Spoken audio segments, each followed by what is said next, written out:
आज रंग पंचमी है।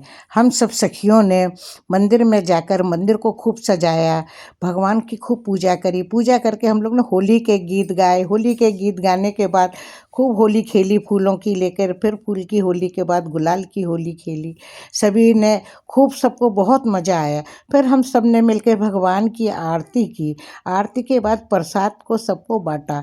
सब ने खाया प्रसाद, और भांग का भी साथ में, ठंडाई और भांग का भी बड़ा प्रयोग किया, जिसमें सभी को बड़ा मज़ा आया। आज की होली का बहुत ही आनंद हम सब ने मिलकर लिया। पंचमी का सभी लेडीज़ें घर में अपनी सखियों के साथ एंजॉय करें, जिस तरह हम लोग कर रहे हैं। होली एक खुशी का बहुत बढ़िया त्योहार होता है, सबको मिलकर मनाना चाहिए।